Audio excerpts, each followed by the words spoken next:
Journalist అడ్డాకు స్వాగతం. నమస్కారం. అనకాపల్లి జిల్లాలో ఈరోజు ఆర్ఎస్ఎల్ఆర్ మెత్తల్ నిప్పాన్ స్టీల్స్ ఫ్యాక్టరీ శంకుస్థాపన కార్యక్రమం జరుగుతూ ఉంది. ఆర్ఎస్ఎల్ఆర్ మెత్తల్ వల్ల కళింగాంధ్రకు వనగూరే ప్రయోజనాలు ఏంటి, తద్వారా రాష్ట్రానికి చేకూరే ప్రయోజనాలు ఏంటి తెలుసుకునే ప్రయత్నం చేద్దాం. విశ్లేషించడానికి మనతో పాటు ఉన్నారు సీనియర్ జర్నలిస్ట్ డివి శ్రీనివాస్ గారు. వారిని అడిగి మరిన్ని విశేషాలు తెలుసుకుందాం. సార్ నమస్తే. నమస్తే. కళింగాంధ్రకి మణిహారం అంటున్నారు ఆర్ఎస్ఎల్ఆర్ మెత్తల్ నిప్పాన్ స్టీల్స్ కంపెనీ. ఈరోజు శంకుస్థాపన జరుగుతూ ఉంది. దానివల్ల ఉత్తరాంధ్రకి జరిగే ప్రయోజనాలు ఏంటంటారు, దాని ద్వారా ఆంధ్రప్రదేశ్ జరిగే ప్రయోజనాలు ఏంటి? దాని మీద కూడా జగన్ కేసు వేసాడా? సాక్షిలో మాత్రం ఫస్ట్ పేజ్ యాడ్ ఇచ్చాడండి. ఆర్సెల్ఆర్ మెటల్ స్టీల్ కంపెనీ అంటే ఇప్పుడు మొన్న గూగుల్ డేటా సెంటర్ మీద కేసు వేసాడు, అంతకుముందు టీసీఎస్ మీద వేసాడు, లేకపోతే కాగ్నిజెంట్ మీద వేసాడు, లులు మీద వేశారు. అతను వేస్తున్నాడు, ఏంచుతున్నాడు. అంటే కంపెనీలు తెచ్చే పనిలో చంద్రబాబు, కేసులు వేసే పనిలో జగన్మోహన్ రెడ్డి. ఇప్పుడు ఈరోజు కేంద్ర ఉక్కు శాఖ మంత్రి కుమారస్వామి, ముఖ్యమంత్రి చంద్రబాబు మరి శంకుస్థాపన 1,36,000 కోట్ల పెట్టుబడి. ఆర్సెల్ఆర్ స్టీల్ మెటల్ కంపెనీ ఇదేంటి, దేశంలోనే అతిపెద్ద స్టీల్ ప్లాంట్. 1,25,000 మందికి ఉపాధి అంటున్నారు. దీని ద్వారా అసలు ఒక స్టీల్ క్యారిడార్ బిల్డ్ అవుతుంది. మీరు చెప్పిన కళింగాంధ్ర ఏది, అనకాపల్లి మరి విశాఖపట్నం ఒక స్టీల్ ట్విన్ సిటీస్గా. విశాఖ స్టీల్ ప్లాంట్ మీకు తెలుసు, అదేంటి అసలు ఈ 22 నెలల్లోనే నీకు మరి 14,500 కోట్లు ఇచ్చారు. అదే జగన్మోహన్ రెడ్డి హయాంలో ఎలా ఉంది? జనం అదే చర్చ. విశాఖ స్టీల్ ప్లాంట్ జగన్మోహన్ రెడ్డి హయాంలో ₹1 కేంద్రం నుంచి తేకపోగా నిరాహార దీక్షలతో కార్మిక సంఘాలు అలో లక్షణాన్ని గోల్ చేసినాయి. 1,400 రోజులు. వాళ్ళు చివరిలో ఆయన దిగిపోయేటప్పుడు అక్కడ ఏదో ఎల్జీ పాలిమర్స్ ఏదో జరిగింది, ఆ విస్ఫోటనం ఏదో జరిగినప్పుడు ఆ బాధితులు వాళ్ళకి ఏదో మరి ఆ కంపెనీ రాజీ చేయడానికి వచ్చాడు జగన్మోహన్ రెడ్డి. ఎయిర్పోర్ట్లో జగన్మోహన్ రెడ్డిని వీళ్ళు కలిశారు, స్టీల్ ప్లాంట్ కార్మికులు. స్టీల్ ప్లాంటా, అది ఎక్కడా అన్నాడు. ఎప్పుడో పోయింది కానట్టు మాట్లాడాడు. ఆందోళన చేస్తున్నారా అంటే 1,400 రోజులుగా వాళ్ళు టెంట్లు వేసుకుని, వాళ్ళు శిబిరాలు వేసి, వాళ్ళు దీక్షలు చేస్తుంటే అసలు ఎందుకు ఎల్వి సుబ్రహ్మణ్యమే బయట పెట్టాడుగా జగన్మోహన్ రెడ్డి సీఎస్. నేను 9 మంది ముఖ్యమంత్రుల దగ్గర పనిచేసా, ఇట్లాంటి ముఖ్యమంత్రిని చూడలేదు. రాజధాని తీసుకొచ్చి విశాఖ స్టీల్ ప్లాంట్ భూముల్లో పెడదామన్నాడు. నేను ఆశ్చర్యపోయాను. విశాఖ స్టీల్ ప్లాంటు, ఆ భూములు, అదేంటి, అది త్యాగాలు, అది ఆంధ్రుల హక్కు, విశాఖ హక్కు. అప్పట్లో ఒక్క ఫర్నేస్ 98% మీద పనిచేయాల పిఎల్ఎఫ్. ఇప్పుడు 3 ఫర్నేస్లు 98% పిఎల్ఎఫ్తో పనిచేస్తున్నాయి. అసలు నిన్న చూశాను 54 కోట్ల లాభాలు వచ్చినాయంట విశాఖ స్టీల్ ప్లాంట్. ఇవాళ చంద్రబాబు మరి మోడీ ఘనత. నష్టాల్లో ఉన్నటువంటి స్టీల్ ప్లాంట్ ఇవాళ 54 కోట్ల లాభాల్లోకి తేవడం అంటే నేనంటోంది అదే. వాళ్ళు ఏమైనా ఇప్పుడు అటు కేసులు వేస్తున్నారు, ఇటు పుకార్లు పుట్టిస్తున్నారు. ఏమని, ఇక విశాఖ స్టీల్ ప్లాంట్ మూసేసినట్టే, ప్రైవేట్ ఫ్యాక్టరీ వస్తుంది కాబట్టి దాన్ని మూసేస్తున్నారు. ఆ భూములు కూడా దీనికి ఇచ్చేస్తున్నారు. ఆల్రెడీ ఏంటి, ఒక 1000 ఎకరాల్లో ఏమో ఇచ్చారు. మేమేదో అక్కడ ఫార్మా అదే బల్క్ డ్రగ్ పరిశ్రమ ఏదో పెట్టాలని చూసాం, బల్క్ డ్రగ్ పార్క్ పెట్టాలనుకున్న భూములు కూడా దీనికి ఇచ్చారు. అంటే ఇలా చిలవలు పల్లవలుగా అతను ఒక కక్ష కట్టినట్టుగా, ఒక పగబట్టినట్టుగా, ఏది ఉత్తరాంధ్ర మీద. ఇప్పుడు ఆ 3 జిల్లాల్లో అతను ఏంటి కనీసం 3 సీట్లు ఇవ్వాల. ఇప్పుడు 32 సీట్లు ఉంటాయి. 32 సీట్లలో జగన్మోహన్ రెడ్డికి 2 సీట్లు ఏమో వచ్చినట్టున్నాయి, కష్టంగా వచ్చినాయి అవి కూడా. అందుకని కక్ష కట్టాడా, పగబట్టి ప్రతీకారం తీర్చుకుంటున్నాడా ఉత్తరాంధ్ర మీద జగన్మోహన్ రెడ్డి? ఈ కేసులు ఎంచటం టీసీఎస్ మీద, కాగ్నిజెంట్ మీద. నేనంటోంది అదే. ఇప్పుడు ఈ ఆర్సెల్ఆర్ స్టీల్ మీద కూడా వేసారా అంటోంది అదే. ఎంచుతున్నాడా? ఏ లేదు కానంటే పేపర్లు మాత్రం ప్రకటన తీసుకున్నాడు. అంటే ఇప్పుడు ఇవాళ వాళ్ళు ఇప్పుడు ఇది కూడా మాదే అన్నారా? ఆర్సెల్ఆర్ స్టీల్ అది కూడా చంద్రబాబు క్రెడిట్ చోరీ అన్నారా? ఇప్పుడు అదే కదా, ప్రతిదీ క్రెడిట్ చోరీ అంటారు. నిన్న ఏదో ఆయన ల్యాబ్ ఓపెన్ చేశాడు తిరుపతిలో 25 కోట్లతో, అది మేమే తెచ్చామన్నారు. గూగుల్ డేటా సెంటర్ మీకు తెలుసు, ఏది అసలు అది ఆదాని డేటా సెంటరు, అది మేము తెచ్చింది, చంద్రబాబు క్రెడిట్ అన్నారు. మరి మీరు తెచ్చింది చంద్రబాబు క్రెడిట్ చోరీ అన్నారు కదా, మరి మీరెందుకు కేసు వేయించారు? దానికి సమాధానం చెప్పరు. అంటే క్రెడిట్ చోరీ అంటారు, కేసులు వేపిస్తారు, ఒక ఫ్రస్ట్రేషన్ ఇక్కడ అదే కనపడుతుంది. నేను అంటోంది అదే. కంపెనీలు తెచ్చే పనిలో చంద్రబాబు. వచ్చే నెలలో గూగుల్ డేటా సెంటర్కి శంకుస్థాపన, ఏది అది కూడా మనం చూసాం. ఏంటి, 1,50,000 కోట్ల పెట్టుబడులు. నిన్నగాక మొన్న ఇప్పుడు గూగుల్ డేటా సెంటర్ అక్కడికి వస్తుంది నేను తెలియగానే అన్ని కంపెనీలు వాళ్ళ విశాఖకు వస్తున్నాయి. సెమీ కండక్టర్స్ ప్లాంట్ అదొకటి వస్తుంది. ఏంటి, ఒక 2,345 కోట్లతో విశాఖలో సెమీ కండక్టర్స్ ప్లాంట్ పెడుతున్నారు. అంటే అటు ఐటీ క్యారిడార్ డెవలప్ అవుతుంది. అదే మనం అన్నది టీసీఎస్, ఈ కాగ్నిజెంట్, మొత్తం ఐటీ పరిశ్రమలన్నీ వాళ్ళు అక్కడికి వస్తున్నటువంటి దీంట్లో. స్టీల్ క్యారిడార్ మనం అన్నది అదే. ఈ ఆర్సిలార్ స్టీల్ ఈ కంపెనీ కానీ లేకపోతే విశాఖ స్టీల్ కానీ. పర్యాటక రంగంగా కూడా విశాఖపట్నాన్ని బాగా అభివృద్ధి చేస్తున్నారు. అంటే ఇప్పుడు ఇవాళ డేటా క్యారిడార్గా వరుస పెట్టి ఎన్ని డేటా సెంటర్లు వస్తున్నాయి. రిలయన్స్ డేటా సెంటర్ అది 98,000 కోట్లు అన్నారు. మెటా కూడా రాబోతూ ఉంది. బ్రూక్ ఫీల్డ్ డేటా సెంటర్ అది 138,000 కోట్లు అన్నారు. అంటే అటు డేటా హబ్గా ఇవాళ విశాఖపట్నం. మనం ఇప్పుడు ఈ 22 నెలల్లో రామబ్రహ్మం గారు 22 లక్షల కోట్ల పెట్టుబడులు ఎంఓయూ చేసుకున్నది. అంటే వీళ్ళు ఒక టార్గెట్ పెట్టుకున్నట్టు ఉన్నారు, నెలకి 1,00,000 కోట్లు. అట్లాగైందండి. ఇప్పుడు నెలకి 1,00,000 కోట్లతో ఇవాళ కంపెనీలతో ఎంఓయూలు చేసుకున్నారంటే ఇప్పుడు ఇక 60 నెలలు ఈ ప్రభుత్వం ప్రజలు ఇచ్చిన మ్యాండేట్ 5 ఏళ్ళు కదా. అంటే 60 లక్షల కోట్ల పెట్టుబడులు వీళ్ళ టార్గెట్. వచ్చినా ఆశ్చర్యపోవట్లేదండి. నెలకి 1,00,000 కోట్లు తెస్తున్నారు. నిన్న మంత్రి భరత్ ప్రకటించాడు 7 నెలల్లో 7 లక్షల కోట్ల పెట్టుబడులంట. దాంట్లో కూడా 1,52,000 కోట్లు రాయలసీమలో అంట పెట్టుబడులు. నేను అంటుంది అదే. ఒక నిజంగా చెప్పాలంటే ఇది ఒక అద్భుతం. ఏది అసలు ఊహాతీతం. అసలు వాళ్ళ డ్రైవ్ చూస్తుంటే చాలా ముచ్చటేస్తుంది. ఇప్పుడు ఎందుకు మీరు ఇప్పుడు ఈరోజు చెప్తున్న ఈ ఆర్సిలార్ నిప్పన్ స్టీల్ కంపెనీ ఉంది కదా, దీంట్లో ఏంటి, ఈ ప్రభుత్వం ఏర్పడి చంద్రబాబు ప్రమాణ స్వీకారం చేసింది ఎప్పుడు, జూన్ 12, 2024. నెల రోజుల్లో వీళ్ళతో జూమ్ కాన్ఫరెన్స్, ఒక ఫోన్ కాల్తో అయిపోయింది పని. అంటే జూలైలో లక్ష్మీ మిట్టల్తో మరి ఆదిత్య మిట్టల్తో జూమ్ కాన్ఫరెన్స్. ఆగస్టులో లోకేష్ వాళ్ళని కలిశాడు. అంటే దీని వెనక కూడా లోకేష్ క్రెడిట్.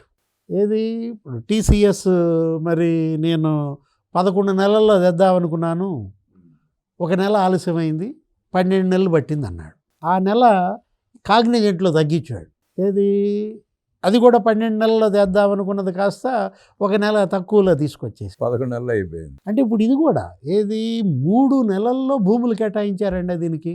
అరసల మిత్తలకి 14 నెలల్లో అన్ని రకాల అనుమతులు ఇంక్లూడింగ్ ఎన్విరాన్మెంటల్ క్లియరెన్స్, పర్యావరణ అనుమతులు కూడా 14 నెలల్లో వచ్చేసాయి. సో దీనికి రా మెటీరియల్ కూడా ఛత్తీస్గఢ్ నుంచి పైప్ లైన్ వేసి తీసుకొస్తానని చెప్పి ప్రచారం కూడా జరుగుతూ ఉంది.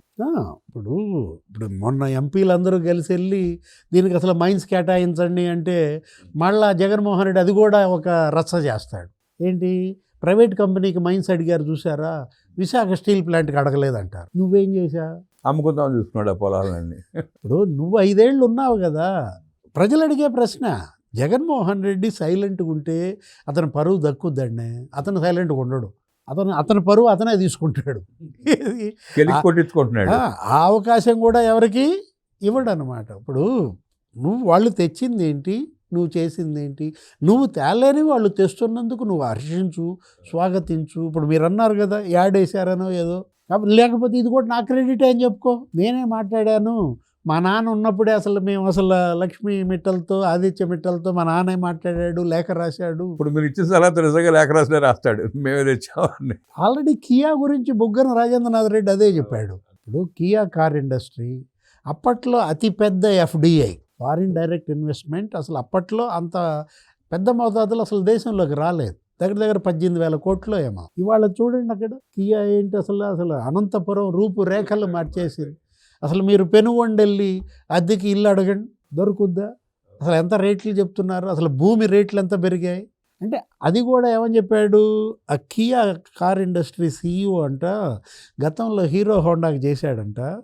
అప్పుడు హీరోలో ఆయన ఉన్నప్పుడు రాజశేఖర రెడ్డి ఆయన కలిశాడంట. అప్పుడు అడిగింది ఇప్పుడు వచ్చిందనే ఏదో.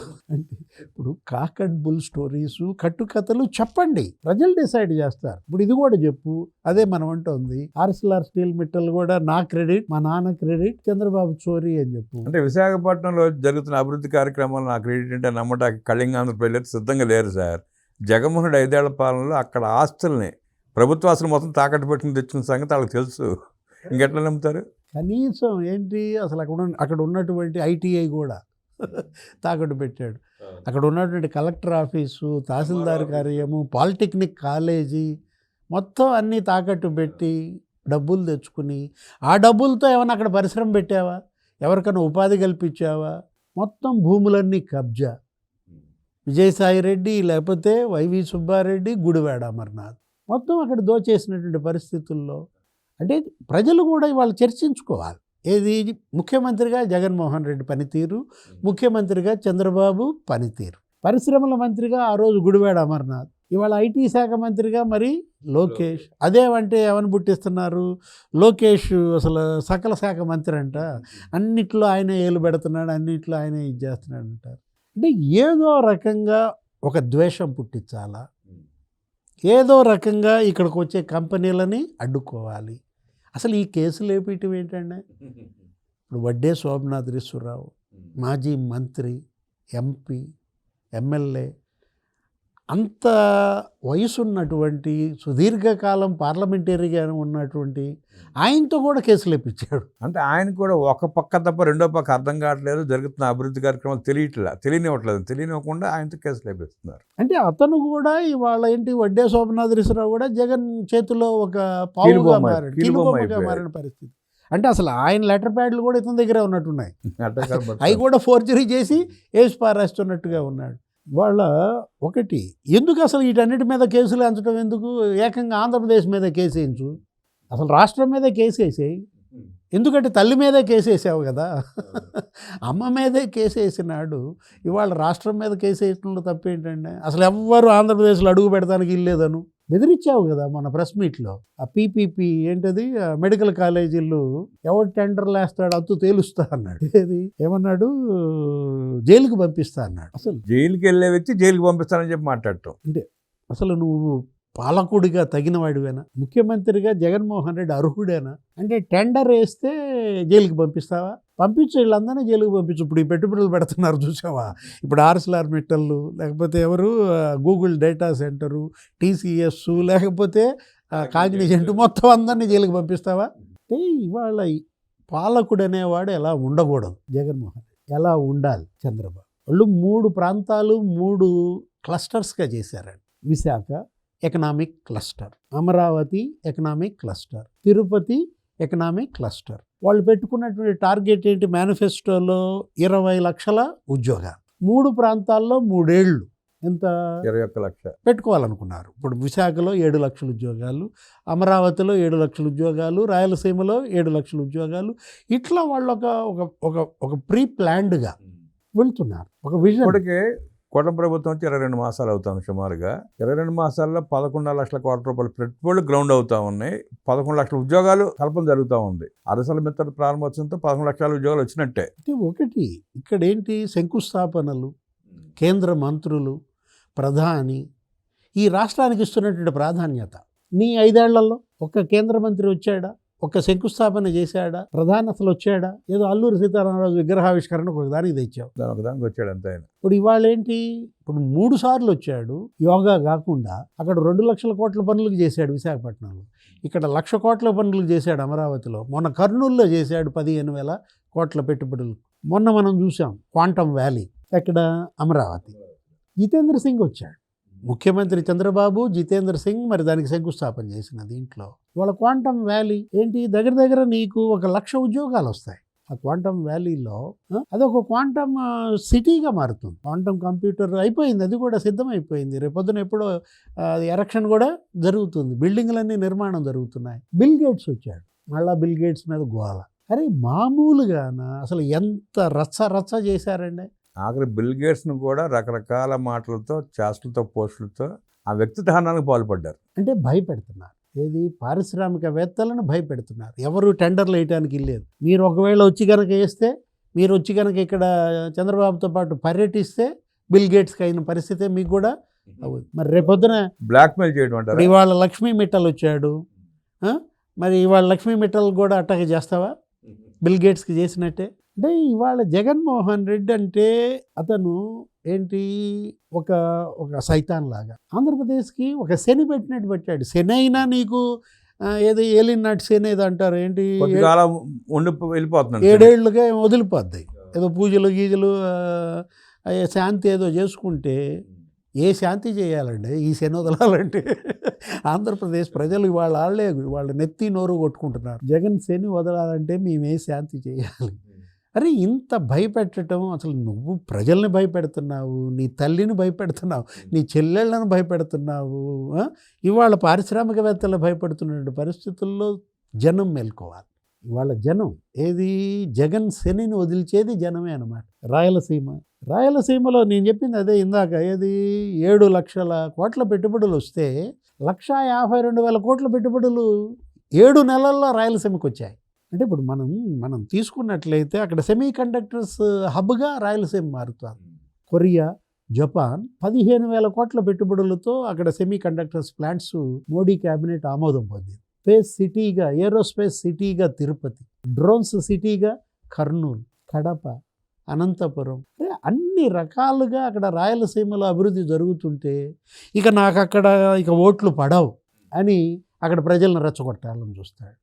ఏది ఆ lift irrigation, Rayalaseema lift irrigation అని చెప్పి అక్కడ మీటింగ్లు పెట్టించు, రౌండ్ టేబుల్ కాన్ఫరెన్స్లు అంటూ ఇతను మాస్కులు, ముసుగులు, దాన్ని కూడా ప్రజలు తిరగొట్టారు. అది కూడా చప్పడిపోయింది. పురుషోత్తమ రెడ్డి అంటాడు, లేకపోతే ఎవరు ఇలా నాయకులను పెట్టేసి అందరూ వైసీపీ వాళ్ళు. అక్కడ రాయలసీమ లిఫ్ట్ అసలు నీ హయాంలో ఆగిపోయింది.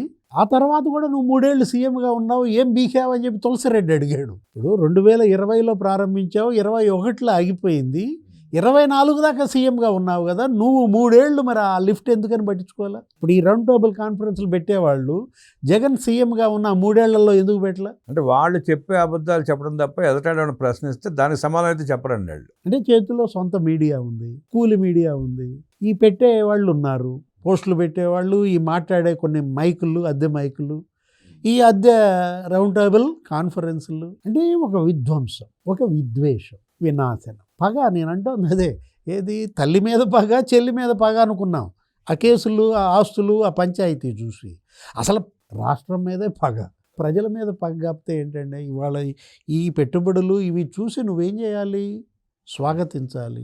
లేదు నాదే క్రెడిట్ అన్నావు కదా, ఇప్పుడు ఆ గూగుల్ డేటా సెంటరు, అది అదానీ డేటా సెంటరు, ఇది నేనే తెచ్చానన్నావు, మరి నువ్వే కేసు వేయించావు మీ గురుమూర్తితో. అసలు ఎలా అర్థం చేసుకోవాలి ప్రజలు? అసలు ఇలాంటి పార్టీ, ఈ విధమైనటువంటి నాయకుడు రేపు ఓట్లేం అడుగుతాడండి? భోగాపురం ఎయిర్పోర్ట్ అప్పుడు కూడా ఎర్ర బస్సు కూడా రాని ప్రాంతం ఇక్కడ ఎయిర్పోర్ట్ ఎందుకు అన్నాడు, మళ్ళీ నేనే తెచ్చాను అన్నాడు. నీ హయాంలో భోగాపురం పనులు ఏం జరిగాయి? ఇప్పుడు ఈ 22 నెలల్లో ఎన్ని పనులు జరిగాయి? మా క్రెడిట్ అన్నాడు ఇప్పుడు మళ్ళీ. నీ క్రెడిట్ కరెక్టే. భోగాపురం భూముల కబ్జా ఎవరైనా? జవహర్ రెడ్డి. మొత్తం అంతా చుట్టుపక్కలన్నీ భూములు, ఆయన కొడుకు, ఆయన మేనగోడలు, ఆయన ఎవరు ఉన్నాడు, ఎవరు ఆ జనసేన కార్పొరేటర్ మూర్తి యాదవ్ రోజు ఒక ప్రెస్ మీట్ పెట్టి డాక్యుమెంట్స్ రిలీజ్ చేసి భోగాపురం గురించి జగన్మోహన్ రెడ్డి మాట్లాడాలంటే జవహర్ రెడ్డిని పక్కన పెట్టుకుని మాట్లాడాలి. అంటే ఇవాళ జగన్మోహన్ రెడ్డి ఏంటి, అటు భూ కబ్జాలు, కంపెనీలు తరిమేయటం. అతనే చెప్పాడు, సజ్జల రామకృష్ణారెడ్డి, మేమే తరిమేశాం అమర్ రాజా అని అన్నాడు. ఏంటి దాని ఫలితం?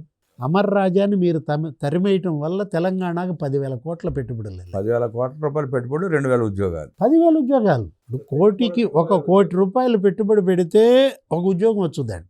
10,000 ఉద్యోగాలు పోగొట్టాడు. ఇప్పుడు అది ఉంది, ఏది జాకీ అనేది ములుగులో పెట్టుకున్నారు, బెదిరించారు, భయపెట్టారు. అంటే నువ్వు అధికారంలో సీఎంగా ఉన్నప్పుడు పాయింట్ బ్లాంక్, అతను ఎవరు, కేవీ రావు, ఆ కాకినాడ సజ్జు, కాకినాడ పోర్టు నా పేరు మీద రాస్తావా సస్తావా? అరే 3,600 కోట్లండి. పాపం ఆయన ఏం చేయాలో అర్థం కాని పరిస్థితి. ఇప్పుడు ఈ కూటమి వచ్చినాక ఏదో కేసు పెట్టినట్టున్నారు, మళ్ళీ ఏదో రాజీ చేసుకున్నట్టున్నారు. ఇక రేపు కూడా అదే, జగన్ 2.0 కూడా ఇక పాయింట్ బ్లాంకే. అది తస్మాత్ జాగ్రత్త.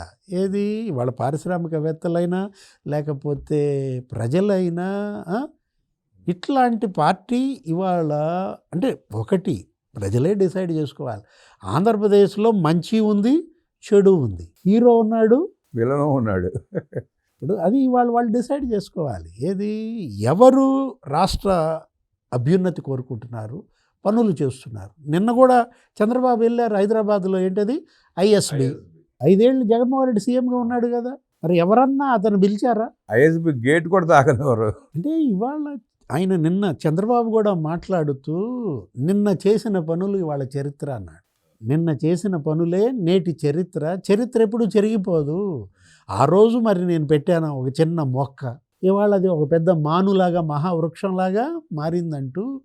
అంటే హైదరాబాద్ ఇవాళ ఒక హైదరాబాద్ ప్లస్గా చేస్తా అన్నాడు అమరావతిని. ఆ రోజు హైదరాబాద్ ఏంటి, చంద్రబాబు సీఎం కాకముందు హైదరాబాద్, అయిన తర్వాత హైదరాబాద్గా అదొక చరిత్రగా మారిన దీంట్లో ఇవాళ ప్రతి సంవత్సరం రామబ్రహ్మం గారు 50,000 ఉద్యోగాలు ఐటీ రంగంలో అదనంగా సృష్టించబడుతున్నాయి. తెలంగాణలో 10 లక్షల మంది పనిచేస్తున్నారండి ఐటీల్లో. ఏడాదికి 50,000 నీకు ఉద్యోగాలు నీకు పుడుతున్నాయి. అట్లా ఇవాళ ఒక 3 లక్షల కోట్ల ఐటీ ఉత్పత్తులు ప్రతి సంవత్సరం ఎక్స్పోర్ట్. 3,000 కోట్ల నుంచి 3 లక్షల కోట్ల రూపాయలు చేరింది వాళ్ళ ఐటీ రంగం. ఒక్క ఐటీ రంగం. అదే నిన్న కూడా చెప్పింది. ఐటీ రంగమే కాదు, ఫార్మా, బయోటెక్నాలజీ, ఆ రోజు నేను పెట్టిన జినోమ్ వ్యాలీ, ఆ రోజు నేను వాళ్ళకి ఇచ్చినటువంటి భూములు, ఇవాళ కరోనా వ్యాక్సిన్ తయారవుతుంది. లైఫ్ సైన్సెస్ కంపెనీలకి అదొక ఇవాళ ప్లాట్ఫామ్గా మారింది. అది కదా ఇవాళ తెలంగాణ ధనిక రాష్ట్రం అయిందంటే. నిన్న కూడా రేవంత్ రెడ్డి బడ్జెట్లో ఏమని చెప్పాడు, అసలు దేశ జీడిపిలో మేము 6% ఇస్తున్నామన్నాడు ఆదాయంలో. ఇవాళ తెలంగాణ నుంచే వస్తుందంటే కారణం ఏంటి, గ్రోత్ ఇంజన్. ఇవాళ ఏది హైదరాబాద్ అనమాట. మరి అలాంటి గ్రోత్ ఇంజన్లు నేను 3 తేవాలనుకుంటున్నా, అమరావతి, విశాఖ, తిరుపతి. హైదరాబాద్ ప్లస్గా నాకు అమరావతి మారాలి. అమరావతిలో నివసించే వాళ్ళ యొక్క లైఫ్ స్పాన్ 20 ఏళ్ళు ఎక్కువ ఉండాలి. అంటే ఒక విజనరీ లీడర్ మీ కళ్ళ ముందే ఉన్నాయి. ఆయన విజన్ ఎలా నీకు అమల్లోకి వచ్చిందో మీ కళ్ళ ముందే ఉంది. అప్పటి 2020 విజన్. సరే, 2020 కళ్ళ ముందు కనపడతానే ఉంది. ఇప్పుడు జరిగే డెవలప్మెంట్ కూడా అందరి కళ్ళ ముందు కనపడతానే ఉంది. ఇప్పుడు రేపటి 2047 విజన్ కూడా ఆయన ఇస్తున్నాడు. మీరు విజన్ వద్దు, ప్రజనే కావాలంటారా? వాళ్ళ కళ్ళ ముందే ఉన్నాడు. విజనరీ లీడర్ ఉన్నాడు, ప్రిజనరీ లీడర్ ఉన్నాడు. అతను జైలుకి వెళ్ళటం కాదు, మిమ్మల్ని అందరినీ జైలుకి పంపుతా అంటున్నాడు. సరే, ఇప్పుడు ఉత్తరాంధ్ర నుంచి మనం వలసలు చూసాం. గతంలో ఎప్పుడు ఉత్తరాంధ్ర నుంచి బయటికి వెళ్ళిపోయేవాడు జనం అందరూ. ఇవాళ అదే ఉత్తరాంధ్ర వలసల్ని ఆహ్వానిస్తూ ఉంది. దేశంలో వలసలు 10 కోట్లు ఉంటారు. దేశవ్యాప్తంగా వలసలు 10 కోట్లు ఉంటే 25 లక్షలు ఇక్కడే ఉత్తరాంధ్ర నుంచి. అట్లాంటి వలసలాంధ్రగా మారింది ఏది, అటు శ్రీకాకుళం, విజయనగరం, విశాఖ ప్రాంతాలు. అది ఇవాళ అడ్డుకట్. ఏది, స్థానికంగా ఆ 3 జిల్లాల్లోనే ఇవాళ ఇంత పెద్ద ఎత్తున ఉపాధి. ఇప్పుడు మనం అనుకుంటుంది అదే 7 లక్షల ఉద్యోగాలు అక్కడే కనుక కల్పిస్తే మరి ఇంకా వలసలు ఎక్కడికి? అంటే నీకు స్థానికంగా ఇవాళ శ్రీకాకుళంలోనే పని దొరుకుతోంది, విజయనగరంలోనే పని దొరుకుతోంది, విశాఖలోనే పని దొరుకుతుంటే నువ్వు హైదరాబాద్ వెళ్ళాల్సిన పని ఏముంది? ఇప్పుడు పొరుగు రాష్ట్రాల నుంచి ఉత్తరాంధ్ర వెళ్ళే పరిస్థితి వచ్చింది. రివర్స్ అయింది. ఒక రకంగా చెప్పాలంటే రివర్స్ అయిందనమాట. ఇవాళ ఆంధ్రప్రదేశ్కి మొత్తం క్యూ కట్టారు. ఏది, పారిశ్రామికవేత్తలు ఇవాళ ఎక్కడ ఆంధ్రప్రదేశ్ అంటూ ఇవాళ వస్తున్నటువంటి పరిస్థితుల్లో ఇది కదా ప్రజలు కోరుకున్నది. అందుకు కదా ఇవాళ ప్రజలు వీళ్ళని ఓటేసి గెలిపించింది. వలసల ఉత్తరాంధ్ర వలసలను ఆహ్వానిస్తున్న పరిస్థితి విజనరీ లీడర్ చంద్రబాబు నాయుడు వల్ల సాధ్యమైందని, మీకు ప్రిజనరీ లీడర్ కావాలా, విజనరీ లీడర్ కావాలా తెలుసుకోవాల్సిన ఆవశ్యకత ప్రజలకు ఉందంటూ విశ్లేషించిన డివి శ్రీనివాస్ గారికి ధన్యవాదాలు తెలియజేస్తూ నమస్కారం.